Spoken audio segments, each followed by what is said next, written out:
Cuando el aire se vuelve delgado y la sangre late con el ritmo frío de la altura, la cordillera deja de ser paisaje y se convierte en un dios que mira.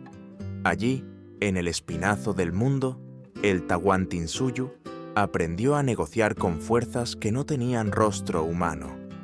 Montañas que comen nubes, ríos que muerden piedra, suelos que guardan la memoria de la sequía como un rencor. No eran ingenuos. Sabían que la tierra no es una madre dulce, sino una matriz hambrienta que exige algo a cambio de cada grano que devuelve. Llamaron Pachamama a esa presencia, no para domesticarla, sino para ser admitidos en su respiración. Y entendieron algo que hoy nos escandaliza. El cuerpo humano podía hablar su idioma. Olvida por un momento la historia limpia de manual, la de terrazas perfectas y administración prodigiosa. Detrás de esa arquitectura de orden, hubo puertas cerradas, noches de tambor y jadeo, juramentos susurrados con la boca manchada de chicha. No era libertinaje, era gramática sagrada. La unión de lo masculino y lo femenino era mucho más que el encuentro de dos deseos. Era el intento de sincronizar la carne con la temporada, el sudor con la lluvia, el clímax con el brote de la semilla.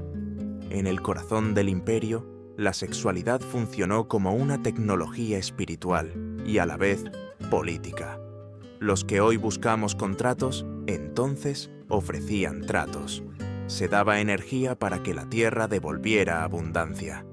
Era un pacto oscuro, pero claro como una cuenta de quipu. La escena, si te atreves a mirarla sin filtros, es de una belleza áspera. El helor de la noche andina, el fogonazo de las brasas, el círculo de cuerpos pintados con harina de maíz, la música ritual que no se canta, se respira. Nadie está allí por accidente. No hay griterío de feria, ni desorden de taberna. Todo está marcado por una precisión casi militar, como si la comunidad entera fuera un pecho que se dilata y se contrae a una señal secreta. Cuando los cronistas hablaban de idolatría, no entendieron que, para los hijos del sol, lo sagrado no se veía a lo lejos, sino que se encarnaba, literalmente, en la piel. El placer, cuando llegaba, no era un destino privado, sino una corriente que debía dirigirse como agua a un canal, hacia la Pachamama, la única capaz de convertir el goce en cosecha. Y sin embargo, no te equivoques. Nada de esto fue espontáneo. El Estado, esa máquina silenciosa que medía tributos y corregía terrazas, entendió pronto que la fertilidad también podía administrarse. Lo que el Ayllu comprendía como piedad, el poder lo tradujo en calendario, selección, registro. No basta con creer, hay que coreografiar. La mano del Inca, invisible y ubicua, ordenaba quién participaba, cuándo, bajo qué signos favorables, con qué plegarias. El impulso más íntimo se ató a la soga del deber colectivo. La frontera entre fe y disciplina se volvió tan fina como el borde de un cuchillo de obsidiana. Este es el tono de nuestra travesía. Ni morbo ni absolución, sino una mirada que acepta la incomodidad como precio de entender. ¿Qué nos dice de nosotros un imperio que convirtió el orgasmo en ofrenda? ¿Qué revela acerca de la ansiedad humana frente a la incertidumbre de la lluvia, el granizo, la plaga? En nuestra época, cuando un satélite predice el clima y un algoritmo calcula la siembra, pensamos haber exorcizado a los dioses. Pero en la noche, cuando la pantalla se apaga, regresan las mismas preguntas primitivas. ¿Quién gobierna el azar? ¿Qué debo dar para que la vida continúe? La respuesta inca fue radical: dar el cuerpo, dar la sangre, dar el linaje. Y aquí entran los salones secretos del Cuzco, donde la pureza de la sangre solar se protegía con alianzas que hoy llaman incesto, y ellos llamaban continuidad del mundo.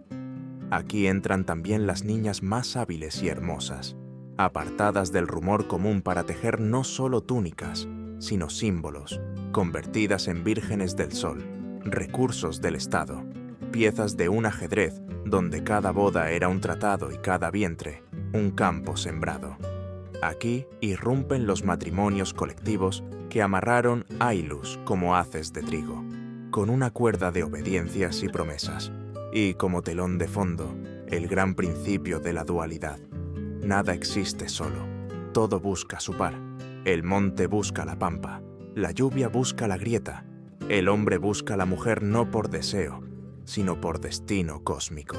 Quizá la palabra que más moleste al oído moderno sea control, pero llamarlo así no alcanza.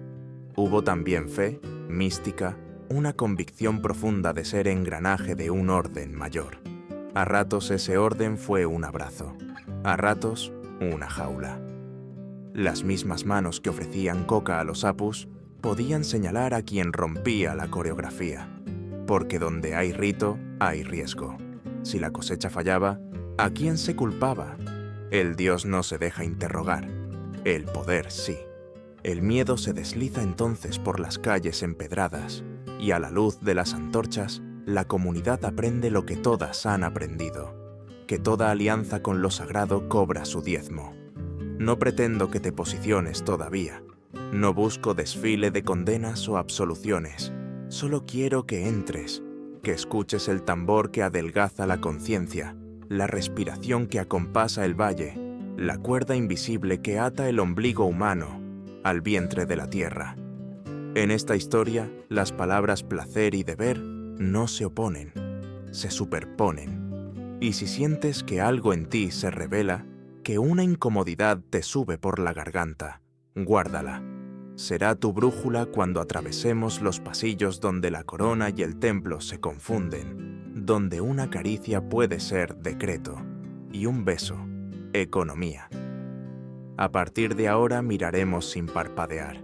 Veremos cómo se eligen los cuerpos para que la Pachamama los use como canal, cómo el Sapa Inca defiende su sol interior con un matrimonio que desafía nuestra ética, cómo las Aclas viven entre el honor y la celda, cómo un matrimonio deja de ser historia de dos para convertirse en política de miles, cómo la fiesta, con su música y su licor, abre una grieta por donde lo divino muerde lo humano, y cómo, sobre todo, el mundo entero, cielo y suelo, semen y agua, tejido y quipu, se ordena bajo la ley de la dualidad.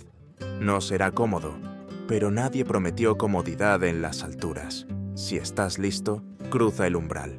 La primera puerta ya se abrió.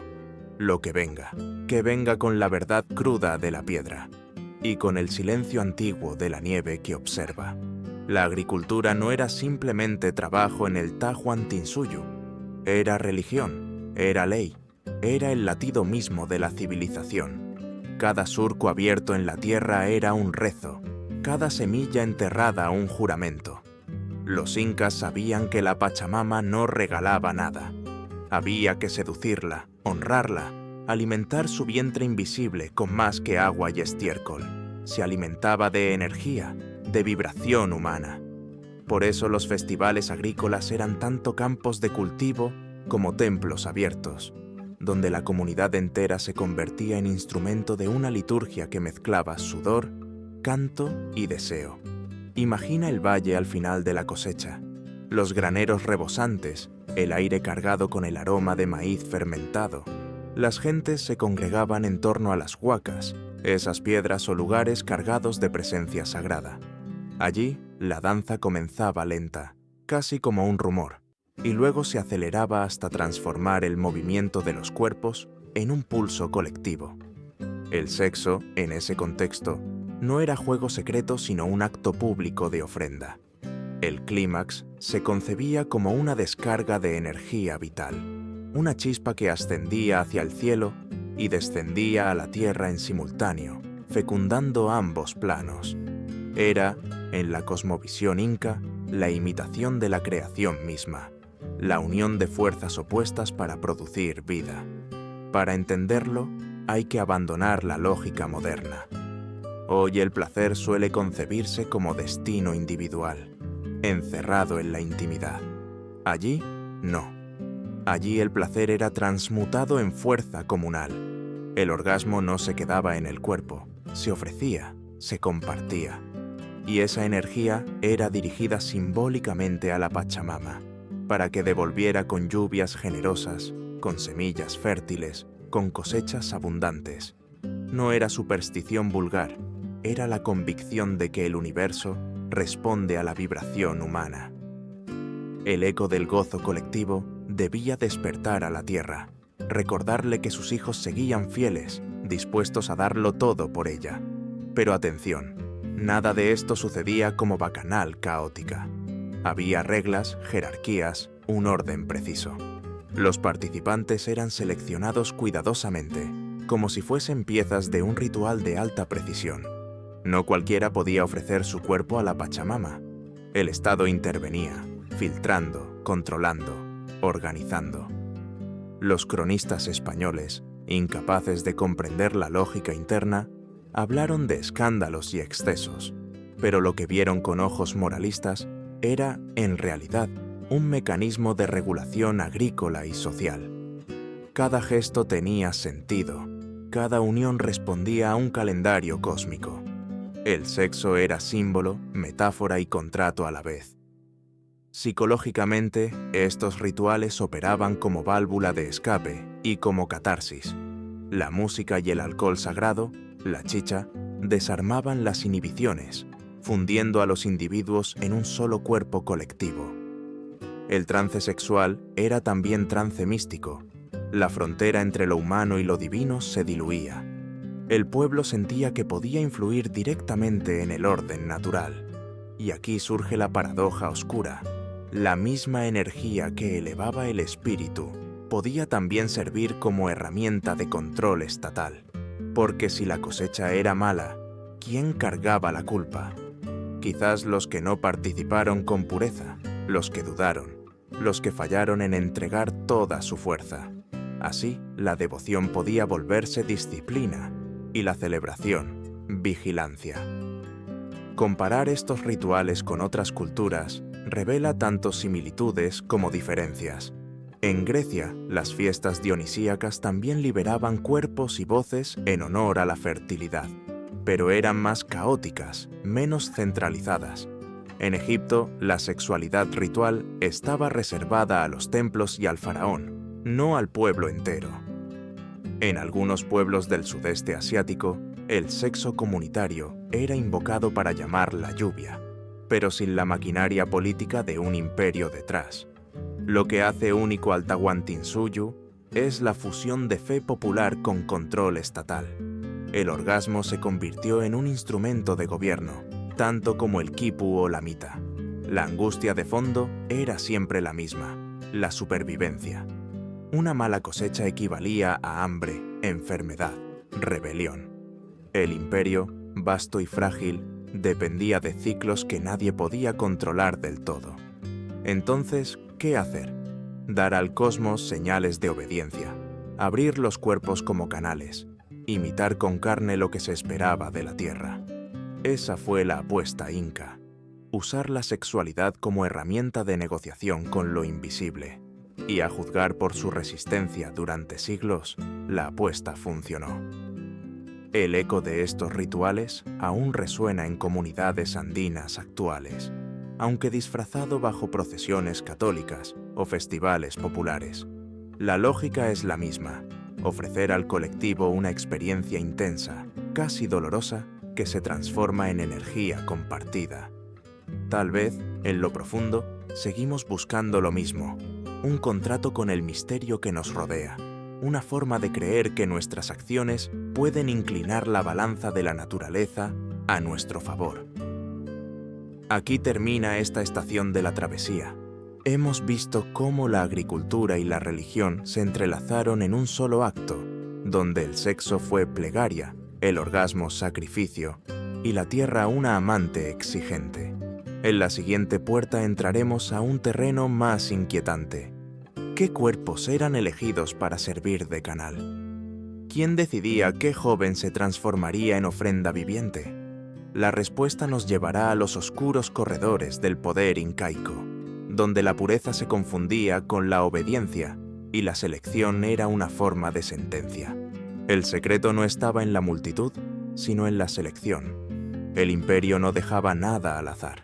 Así como se medían las terrazas, se pesaban los tributos y se clasificaban las cosechas en los depósitos, también se elegían los cuerpos destinados a ser canales de la Pachamama. Jóvenes cuidadosamente observados desde la infancia, examinados por su salud, su fuerza, su disciplina y, sobre todo, por su pureza, eran apartados del resto y preparados en silencio. La comunidad podía celebrar, pero solo unos pocos tenían el privilegio y la carga de encarnar el contacto más íntimo con lo sagrado. No era un privilegio en el sentido moderno. Era, en muchos casos, una condena disfrazada de honor. Ser seleccionado significaba perder parte de la autonomía personal, convertirse en instrumento del Estado y de los dioses. Antes del ritual, los elegidos pasaban por períodos de ayuno, abstinencia y preparación espiritual. Sus cuerpos eran lavados, pintados, consagrados. La desnudez en esos momentos no era erótica. Era símbolo de retorno al origen, de despojo de lo profano. Así, el cuerpo se convertía en página en blanco, donde el Estado y lo divino escribían su mensaje. Imagina la escena: un patio ceremonial iluminado por antorchas, el murmullo de los sacerdotes recitando plegarias, el humo de hierbas sagradas que embriaga el aire. Los jóvenes elegidos avanzan con pasos medidos, como si caminaran hacia un destino sin retorno. El pueblo observa en silencio reverente, consciente de que la fertilidad de todo un valle depende de lo que suceda en esa cámara ritual. El sexo, en ese instante, deja de ser asunto personal. El clímax esperado es un bien comunal, una moneda espiritual que debe ser entregada limpia, potente, sin mácula. Desde la mirada actual, es fácil ver allí control biopolítico. El poder central usaba el cuerpo humano como laboratorio, canalizando placer y dolor para fines colectivos. Lo que hoy llamamos intimidad era entonces propiedad del imperio. Michel Foucault habría reconocido en este sistema una forma arcaica de biopolítica: disciplinar la sexualidad para sostener un orden social y económico. La carne como máquina, el deseo como recurso, la energía vital como impuesto invisible. Y sin embargo, los incas no lo veían como opresión, sino como destino. Quien era escogido se convertía en héroe ritual, en guardián del vínculo con la Pachamama. La presión psicológica era inmensa. Si la lluvia no llegaba, si la cosecha fracasaba, todos sabían que algo en la pureza del canal había fallado. El elegido cargaba con la culpa del desastre, aunque no hubiera hecho nada malo. Era la forma más cruel de responsabilidad colectiva: transformar el placer en deber y el deber en riesgo eterno. Había, además, un aura de misterio en la selección. No solo importaba la salud física. Los sacerdotes buscaban señales invisibles, sueños proféticos, marcas de nacimiento, destrezas poco comunes. En muchos relatos se habla de jóvenes que, desde niños, eran apartados porque tenían el fuego del sol en la mirada o la calma de la luna en la voz. Esas señales servían para legitimar la elección, para convencer a la comunidad de que la selección era voluntad divina y no simple cálculo político. El proceso incluía también un entrenamiento en disciplina emocional. Los elegidos debían aprender a contener miedo y vergüenza, a transformarlos en obediencia ritual. Se les enseñaba a soportar la mirada de toda la comunidad sin titubear, a mantener la concentración incluso cuando la música y el trance los empujaban al límite. Eran moldeados para ser más que individuos, eran convertidos en símbolos.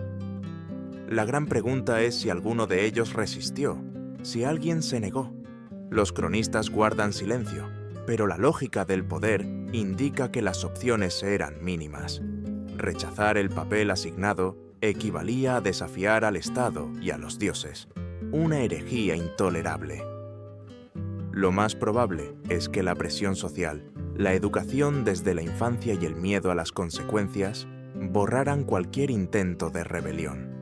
La obediencia entonces no nacía solo de la fuerza, sino de la fe, del convencimiento de que la propia vida tenía valor únicamente como ofrenda. Visto desde hoy, resulta escalofriante. Imagina que tu intimidad no te pertenece, que tu cuerpo se convierte en campo de cultivo para alimentar una cosmovisión. Y sin embargo, ¿somos tan distintos? Hoy ofrecemos datos, tiempo, energía al sistema productivo, convencidos de que es necesario para sostener la comunidad. La diferencia es de formas, no de fondo. El Tahuantinsuyo lo hacía a plena luz de la luna, con cantos y tambores. Nosotros lo hacemos en silencio, frente a pantallas que devoran nuestras horas. Al final, la selección de cuerpos era mucho más que un ritual. Era el engranaje que mantenía en movimiento la maquinaria del imperio. Cada joven elegido era al mismo tiempo ofrenda y herramienta, víctima y héroe, individuo y símbolo. En esa paradoja se sostenía la fe de millones y el control de una élite. Y la pregunta que queda flotando, como un eco en las montañas, es simple y terrible. ¿Hasta dónde puede llegar una sociedad para asegurar su propia supervivencia?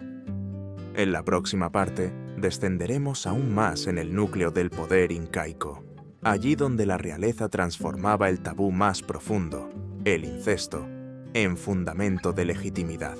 Si hasta aquí lo sagrado y lo erótico se habían confundido, lo que viene ahora será todavía más perturbador: el matrimonio del Inca con su propia sangre. En el corazón del Cuzco, donde el poder del Inca se alzaba como reflejo terrenal del sol, se practicaba un secreto que para nosotros roza lo monstruoso: el incesto sagrado. El Sapa Inca, descendiente directo del Inti, no podía casarse con cualquiera. Su linaje no era simple sangre, sino fuego divino que no debía diluirse. Así, las hermanas o medio hermanas del emperador eran las elegidas para convertirse en su esposa principal, la Colla, y en compañeras secundarias de su cama. Para los ojos modernos, esto resulta repulsivo. Para los incas, era lógica pura, un mecanismo para sostener el orden del universo. La unión no era un capricho del deseo, sino un acto político y cósmico. El matrimonio endogámico aseguraba que la dinastía continuara siendo hijos del sol, sin mezclarse con lo humano común. La Colla, al compartir la misma sangre, simbolizaba la luna, complemento perfecto del sol encarnado en el Sapa Inca. Su unión era, en el plano ritual, la repetición del abrazo cósmico entre cielo y tierra, masculino y femenino, luz y oscuridad. Cada vez que el emperador y su hermana se unían, la corte entendía que el orden universal se renovaba y que la fertilidad de todo el imperio estaba garantizada. Las ceremonias eran majestuosas, diseñadas para impresionar a nobles y plebeyos por igual. No se trataba de un matrimonio privado, sino de un espectáculo de poder. La ciudad entera podía participar de los preparativos. Se erigían altares, se ofrecían sacrificios, se vestía a la novia con túnicas finas tejidas por las sakyas y se coronaba al Inca con símbolos solares. El ritual marcaba la unión no de dos cuerpos, sino de dos principios cósmicos que aseguraban la estabilidad de la tierra y la obediencia del pueblo. La pareja imperial no solo gobernaba, encarnaba la estructura misma del universo. Desde el punto de vista político, este incesto sagrado era una herramienta brillante. Garantizaba que la sucesión no se viera amenazada por disputas dinásticas, porque solo los hijos nacidos de esta unión tenían legitimidad absoluta. Además, elevaba a la familia real a un nivel intocable, separándola radicalmente del resto de la población. Si el Inca era hijo del sol, nadie podía atreverse a cuestionar su mandato. La mezcla de religión y biología servía de blindaje ideológico. Desafiar al emperador era desafiar a la divinidad misma. Pero este sistema tenía un costado sombrío que los cronistas españoles apenas insinuaron. Las princesas destinadas a convertirse en esposas del Inca no tenían elección. Su vida íntima estaba secuestrada por el deber de preservar la pureza solar. Muchas de ellas eran apenas adolescentes cuando eran entregadas a sus hermanos. Sus cuerpos se convertían en territorio político. en laboratorios de legitimidad. Lo que para el imperio era continuidad, para esas mujeres era clausura. No había posibilidad de escapar del rol asignado. No había otro destino que ser símbolo y madre de futuros dioses. Más allá de lo biológico, había un mensaje psicológico poderoso. Al normalizar la unión prohibida, el Estado enviaba a la población una advertencia silenciosa. La familia real no jugaba con las mismas reglas que el resto. Su sangre no era comparable. Sus actos no eran juzgables bajo la moral común. Así, se creaba una distancia abismal entre gobernantes y gobernados, reforzando la noción de que los incas estaban más allá de lo humano. La transgresión de un tabú se transformaba en prueba de divinidad. Es inevitable comparar este incesto ritual con otras civilizaciones. En Egipto, los faraones también se casaban entre hermanos para preservar la línea sagrada. En Europa medieval, aunque el incesto era condenado, la nobleza practicaba matrimonios consanguíneos para proteger propiedades y títulos. Pero lo que distingue al Tahuantinsuyo es la dimensión cósmica del acto. No era solo estrategia dinástica, era la reescenificación del mito creador. En cada unión incestuosa, los incas creían reproducir el abrazo original del sol y la tierra. Y sin embargo, bajo esa justificación mística, se escondía un control absoluto. El imperio entero dependía de que la familia real siguiera intacta, sin contaminación. En este sentido, la pureza era un arma de dominación. Mantenía al pueblo sometido a una narrativa que mezclaba miedo y admiración. La idea de que la fertilidad de los campos estaba ligada a la cama del emperador convertía la intimidad de la corte en asunto de Estado. Lo personal se volvía colectivo, lo prohibido se volvía sagrado. Imagina el peso psicológico de esta idea.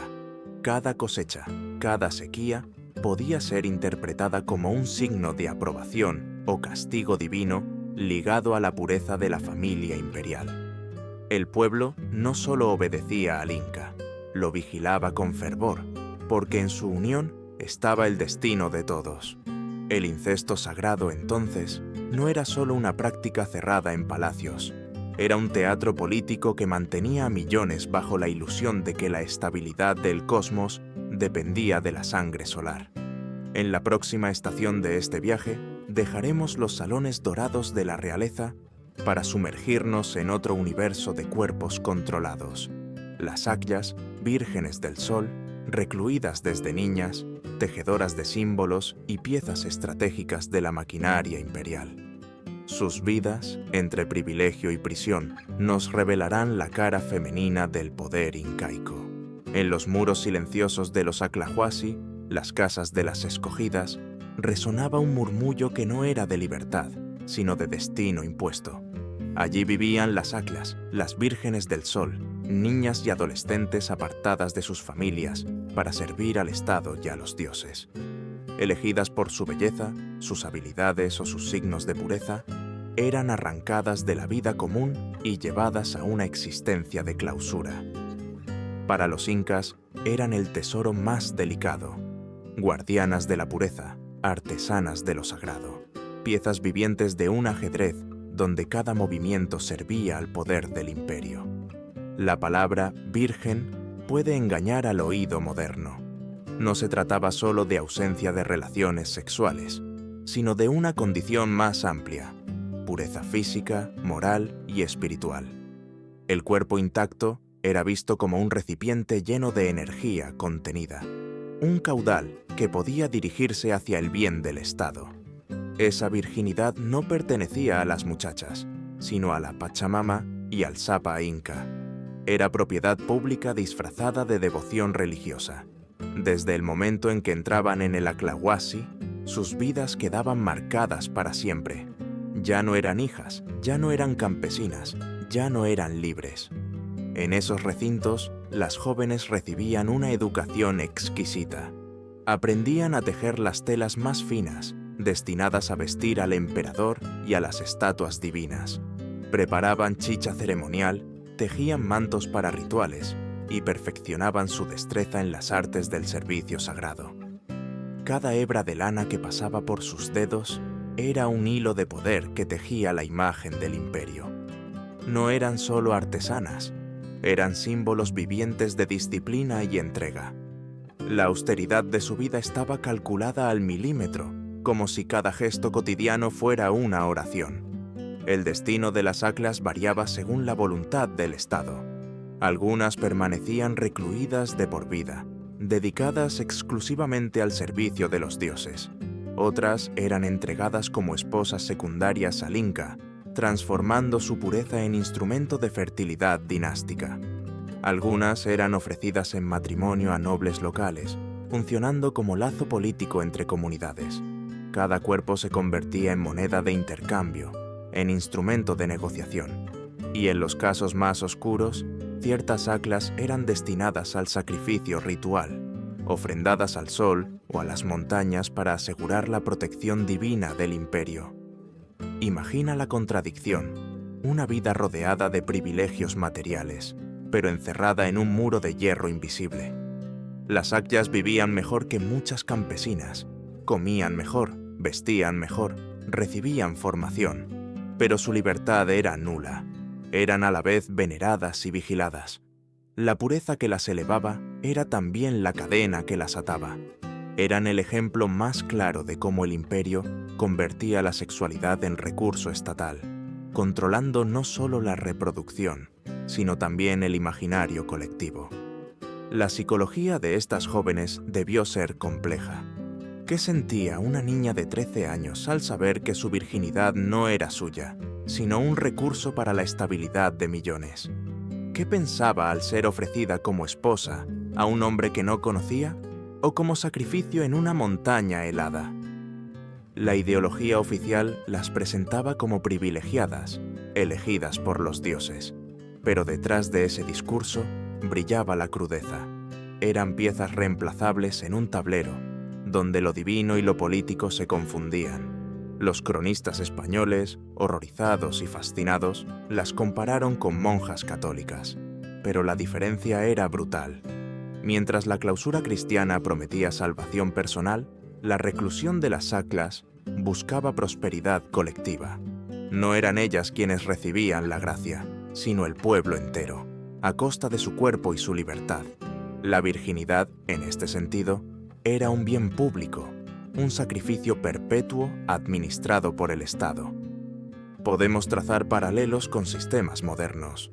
Hoy, los cuerpos de las mujeres siguen siendo utilizados como símbolos de nación, honor, moral. En muchas culturas, la virginidad femenina aún carga con expectativas sociales desproporcionadas. Lo que el Tahuantinsuyo institucionalizó con las Aclas no está tan lejos de ciertos discursos contemporáneos que siguen midiendo la pureza de una sociedad a través de la sexualidad de sus mujeres. La diferencia es de forma, no de fondo. La vida en el Aclahuasi era, en apariencia, tranquila, pero cada día estaba marcado por una tensión latente. Saber que el propio destino podía cambiar en cualquier momento por orden del Inca.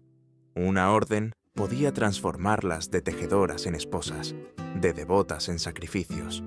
Eran, en suma, cuerpos en espera, reservas de poder a disposición de un Estado que no conocía la palabra privado. El papel de las Aclas en la maquinaria imperial revela hasta qué punto la sexualidad femenina estaba controlada, organizada y dirigida hacia fines políticos y religiosos. Eran pilares invisibles del imperio, sosteniendo con su silencio la grandeza del Tahuantinsuyo. Y si bien para nosotros su destino resulta opresivo, para los incas era un elemento esencial de su cosmovisión. Sin su pureza, el sol no brillaba con la misma fuerza, la tierra no producía con la misma abundancia, el pueblo no se mantenía unido. En la siguiente parte, veremos cómo esta misma lógica de control se extendía a las masas a través de los matrimonios colectivos. Allí, el amor dejaba de ser elección íntima para convertirse en estrategia de Estado, y cada unión era una semilla plantada no solo en la tierra, sino en la estructura política del imperio. En el vasto tablero del Tahuantinsuyo, el matrimonio no era un asunto privado, sino un engranaje del Estado. Allí donde nosotros pensamos en amor, elección y afecto, los incas veían estrategia, cohesión y fertilidad. Los famosos matrimonios colectivos son quizá uno de los ejemplos más claros de cómo la intimidad se transformaba en política. Imagina cientos de parejas formándose al mismo tiempo, bajo la supervisión de funcionarios estatales, en ceremonias que parecían festivales, pero que en realidad eran decretos de poder. Las bodas se organizaban en fechas precisas, normalmente después de la cosecha. No era casual. En ese momento había abundancia de alimentos, tiempo libre para celebrar y un clima propicio para comenzar nuevas vidas. Los jóvenes eran convocados desde diferentes aylus, examinados según su edad, su fuerza de trabajo y sus aptitudes. No había demasiado espacio para la voluntad personal. La elección de pareja era, en gran medida, un cálculo del Estado.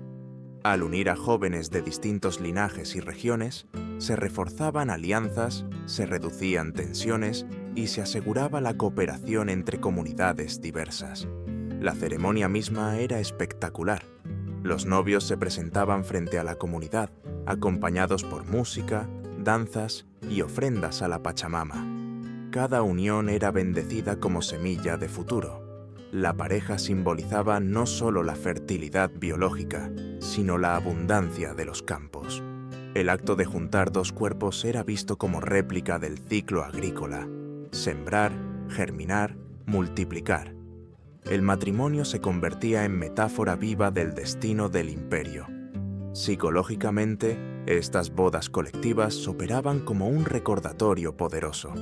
Lo individual siempre estaba subordinado a lo colectivo. El amor personal era irrelevante frente a la necesidad de asegurar la continuidad del Tahuantinsuyo. Quien participaba en estas uniones entendía que su cuerpo, su descendencia, su intimidad, pertenecían también a la comunidad. Lo que hoy consideramos derecho, entonces era deber, y la resistencia no era una opción. La presión social y el aparato estatal borraban cualquier intento de rebeldía. La utilidad política era múltiple. Al vincular jóvenes de diferentes regiones, el Estado construía una red de parentescos que disolvía las identidades locales en favor de una identidad imperial. De esa manera, el Inca transformaba la diversidad étnica en una sola trama, como un quipú donde cada nudo representaba una pareja, un lazo, un pacto. Además, el crecimiento poblacional era esencial para garantizar mano de obra en los campos, soldados en el ejército y tributos constantes. Cada matrimonio era, en el fondo, un contrato de productividad y lealtad. Sin embargo, bajo la superficie festiva, latía una sombra. La pérdida de autonomía personal convertía la vida íntima en un campo de control estatal. El joven que soñaba con casarse por amor debía aceptar a la pareja asignada. La muchacha que imaginaba otro destino debía someterse a la voluntad de los dioses, encarnada en la orden imperial. El matrimonio, que en otras culturas podía ser refugio, en el Tahuantinsuyo era una prolongación del Estado en la alcoba. Los cronistas españoles, al observar estas prácticas, se escandalizaron menos que con los rituales sexuales o el incesto real. Quizá porque en Europa también existían matrimonios arreglados, donde la voluntad individual contaba poco frente a la conveniencia política. Pero lo que en la nobleza europea era privilegio de pocos, en el imperio inca se extendía a las masas. Era la institucionalización del control matrimonial a escala colectiva, un mecanismo que aseguraba la cohesión de un imperio inmenso y diverso. Imagina la presión de esa ceremonia: cientos de miradas, sacerdotes invocando a los dioses, funcionarios registrando nombres, familias observando con orgullo o resignación. Cada pareja, más que unión sentimental, era ladrillo de un edificio político, y cada hijo nacido de esas uniones era contado como recurso, un nuevo trabajador, un nuevo soldado, un nuevo tributario. el matrimonio se transformaba en fábrica silenciosa de fuerza laboral.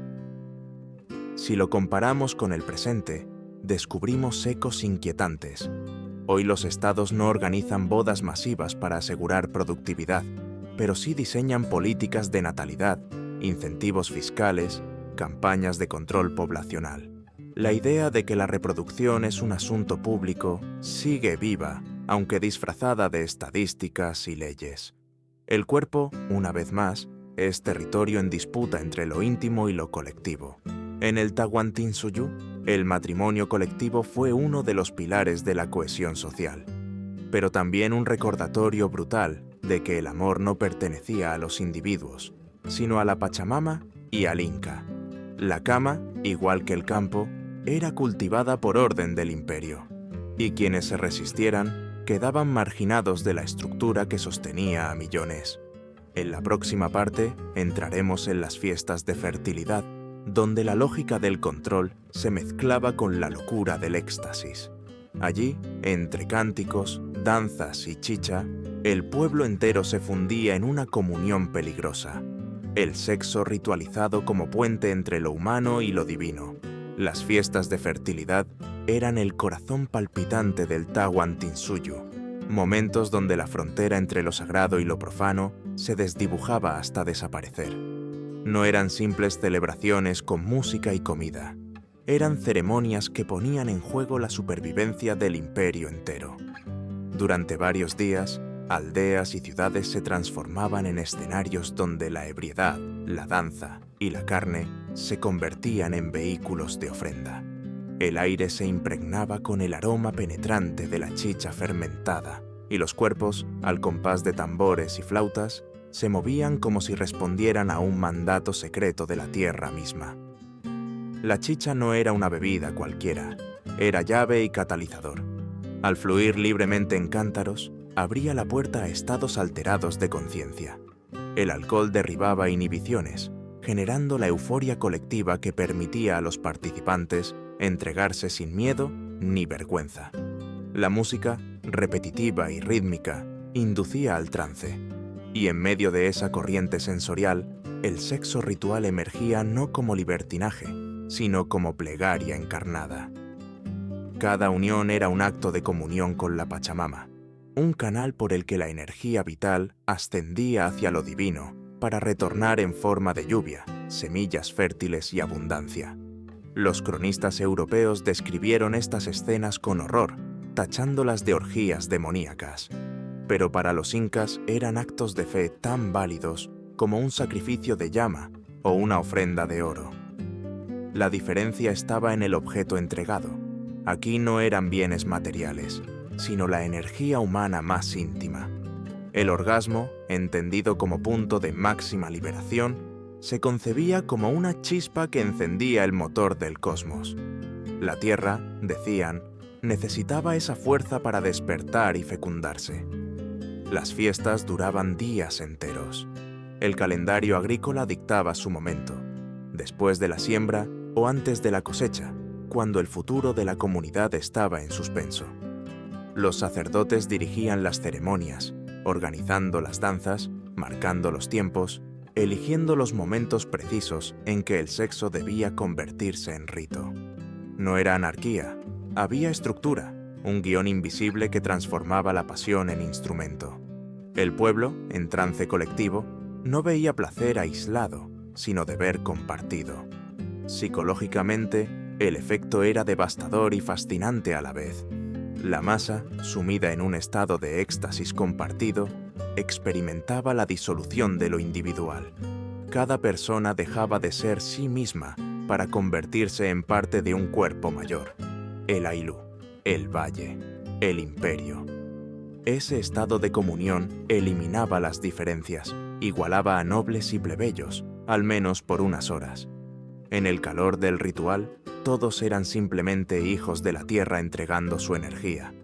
Pero al amanecer, la jerarquía volvía intacta, como si nada hubiera pasado. El trasfondo político era innegable. El Estado, al organizar y legitimar estas ceremonias, se erigía como mediador indispensable entre el pueblo y lo divino. El Inca y sus sacerdotes eran quienes garantizaban que la energía liberada llegara al lugar correcto, que la Pachamama escuchara la súplica colectiva. Así, cada fiesta reafirmaba el poder central. Sin el imperio no había ritual. Sin ritual no había fertilidad. La obediencia quedaba sellada no solo con impuestos y ejércitos, sino con el propio sudor de la carne. El reverso oscuro de estas celebraciones era el miedo. Porque si la lluvia no llegaba, si la cosecha fracasaba, la comunidad buscaba culpables. ¿Quién no bailó con suficiente entrega? ¿Quién participó sin fe? ¿Qué pareja falló en liberar la energía esperada? La delgada línea entre éxtasis y culpa se volvía cuerda al cuello de los más débiles. Así, el mismo rito que prometía abundancia podía transformarse en mecanismo de exclusión y castigo. Comparado con otras culturas, este fenómeno resuena familiar. En las bacanales romanas, el vino y el frenesí buscaban contacto con lo divino. En los rituales dionisíacos griegos, el éxtasis colectivo rompía las cadenas de lo cotidiano. Pero en los Andes, la diferencia era la centralización política.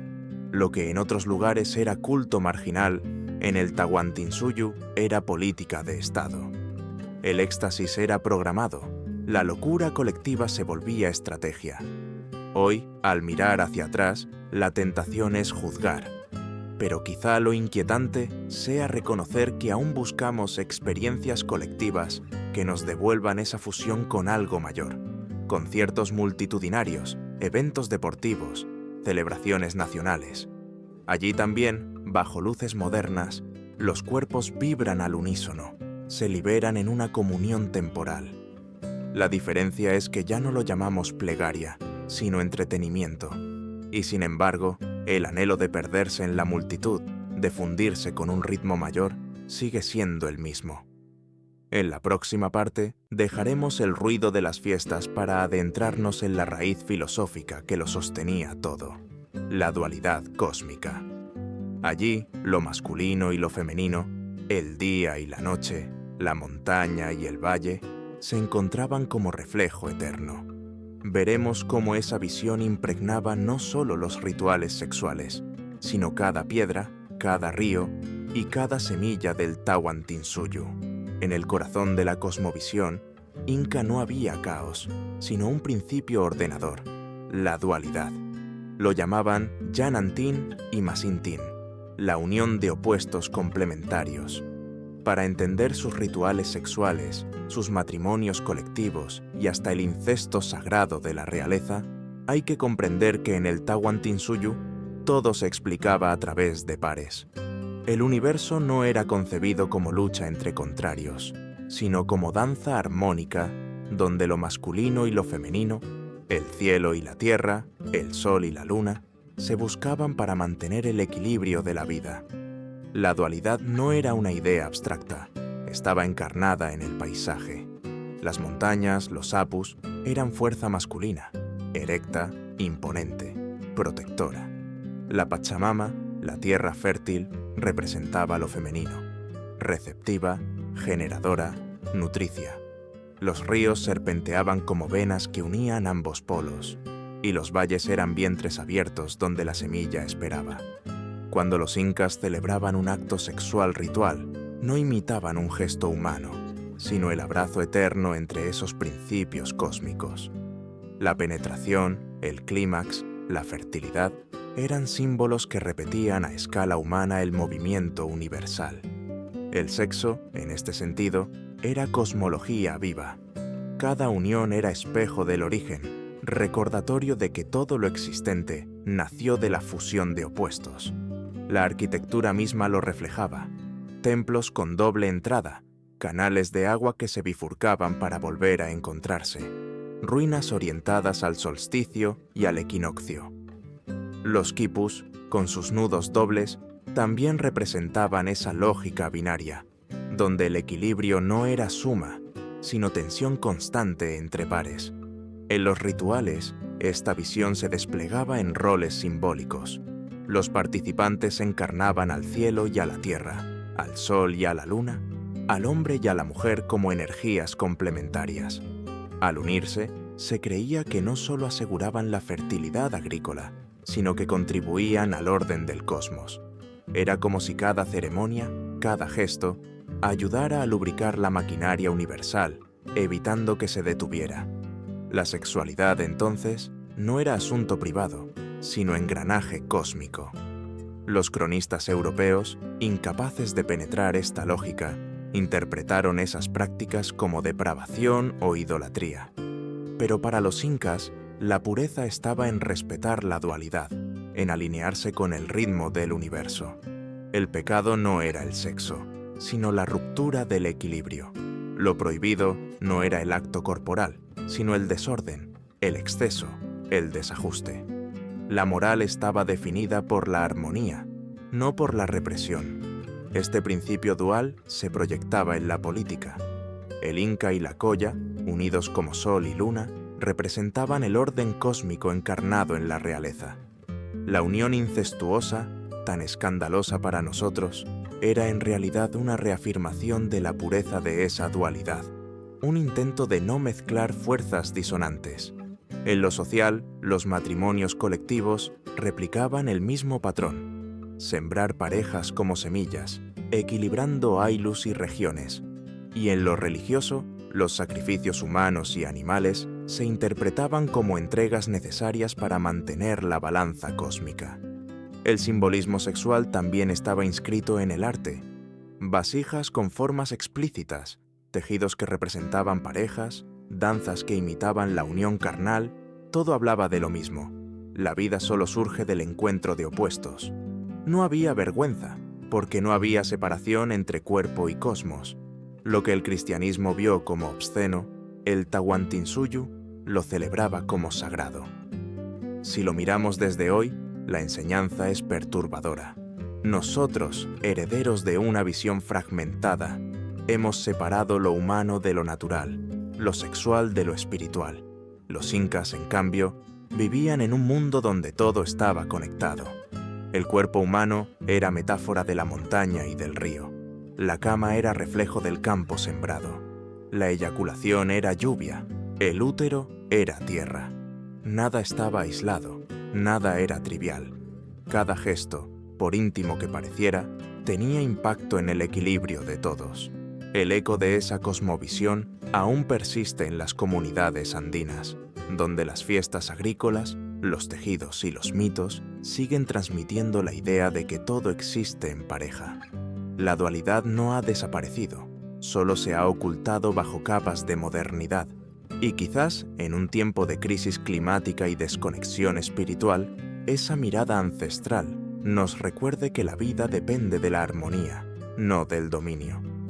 En la próxima parte, veremos cómo esta cosmovisión de la dualidad fue arrasada, reinterpretada y demonizada por los conquistadores españoles. Allí, las llamas de la colonización no solo quemaron templos, sino también símbolos, rituales y cuerpos. Y sin embargo, entre las cenizas, los fantasmas del Tahuantinsuyu siguieron respirando. La llegada de los conquistadores españoles fue como un rayo que partió en dos la montaña. Las fiestas, los rituales, las casas de las escogidas, todo lo que había sostenido la cosmovisión inca se vio envuelto en llamas y condenas. Los sacerdotes cristianos miraron las ceremonias de fertilidad como blasfemias demoníacas, y cada símbolo de dualidad fue etiquetado como idolatría. Allí donde los incas habían visto la unión del sol y la tierra, los españoles vieron pecado carnal. La colonización no solo destruyó templos y ciudades, sino también la red invisible de significados que había sostenido al imperio durante siglos. Los Aclahuasi fueron cerrados, las vírgenes del sol dispersadas o convertidas en sirvientas de conventos católicos. Los matrimonios colectivos fueron prohibidos, reemplazados por un sistema regido por la Iglesia, donde el sacramento se imponía sobre la costumbre. El incesto sagrado fue señalado como abominación, un escándalo moral que justificaba la supuesta superioridad de la fe cristiana. Pero más allá de las prohibiciones, lo que ardió fue el sentido. El hilo que unía cuerpo, cosmos y comunidad se cortó violentamente. Sin embargo, lo sagrado no desapareció, se escondió. Los rituales andinos fueron disfrazados bajo procesiones católicas. Las fiestas dedicadas a la Pachamama se fusionaron con celebraciones a la Virgen María. Las danzas eróticas se transformaron en coreografías folclóricas, aparentemente inocentes, pero cargadas de memoria ancestral. El pueblo andino aprendió a sobrevivir bajo el disfraz, rezar al Cristo crucificado, mientras en secreto seguía entregando coca y chicha a las montañas. El sincretismo fue resistencia, una forma de mantener vivo lo que no podía nombrarse en voz alta. Pero el trauma dejó cicatrices profundas. La moral cristiana demonizó el cuerpo, la sexualidad se volvió tabú y la vergüenza reemplazó a la celebración. Lo que antes era ritual de comunidad se convirtió en pecado individual. El placer dejó de ser plegaria para convertirse en tentación. Esa herida cultural aún late en los Andes, entre el fervor religioso y las sombras de una memoria que recuerda otra forma de vivir la carne. En el plano político, la conquista usó el desprecio hacia las prácticas sexuales incas como herramienta de dominación. Al pintar al Tahuantinsuyo como un imperio de depravados, los españoles legitimaron su violencia. La quema de templos, la violación de mujeres indígenas, la imposición de la confesión y la censura del deseo fueron presentadas como purificación. En realidad, fue sustitución de un sistema de control por otro. El poder siguió gobernando los cuerpos, solo cambió de máscara. Y aquí surge la pregunta incómoda. ¿Cuánto de ese pasado sigue vivo en nosotros? Hoy creemos haber dejado atrás los sacrificios, los matrimonios arreglados, las vírgenes consagradas. Pero, ¿acaso no seguimos entregando nuestra energía vital a nuevos dioses? Ya no bailamos desnudos para Pachamama, pero trabajamos hasta el agotamiento para la economía. Ya no ofrecemos orgasmos como plegaria, pero entregamos datos, tiempo y salud a máquinas que prometen prosperidad. La lógica no ha cambiado tanto. Seguimos sacrificando lo íntimo en nombre de un orden mayor. El fantasma del Tahuantinsuyo respira en cada fiesta popular donde la ebriedad y la música liberan al cuerpo, en cada tela que repite símbolos de dualidad, en cada campesino que todavía entierra coca antes de sembrar. A pesar del peso de los siglos, la idea de que la vida depende del equilibrio entre fuerzas complementarias no ha muerto. Quizá no pueda morir, porque está inscrita en la tierra misma, en la lluvia que busca la semilla, en la montaña que abraza el valle. Al mirar atrás, lo que queda no es solo escándalo o fascinación, es un recordatorio brutal. Toda sociedad, tarde o temprano, inventa mecanismos para domesticar el misterio del vivir. Los incas lo hicieron a través de rituales sexuales, los españoles a través de la culpa y la cruz, nosotros a través de algoritmos y mercados. Cambian los nombres de los dioses, pero la pregunta sigue siendo la misma. ¿Qué estamos dispuestos a dar a cambio de la supervivencia? Y así, con las montañas como testigos, este viaje llega a su fin. Hemos visto cuerpos convertidos en templos, placeres transformados en ofrendas, mujeres en monedas, matrimonios en decretos. Hemos visto un imperio que hizo del sexo una tecnología de poder y del placer una economía sagrada. Y hemos visto cómo, tras la conquista, ese mundo fue demonizado, pero nunca del todo borrado. El Tahuantinsuyo murió en las crónicas, pero sigue latiendo en las sombras. Tal vez en cada uno de nosotros aún viva esa pregunta ancestral. ¿Cuánta de nuestra intimidad pertenece a nosotros y cuánta le hemos entregado ya a los dioses del orden, la abundancia y la eternidad?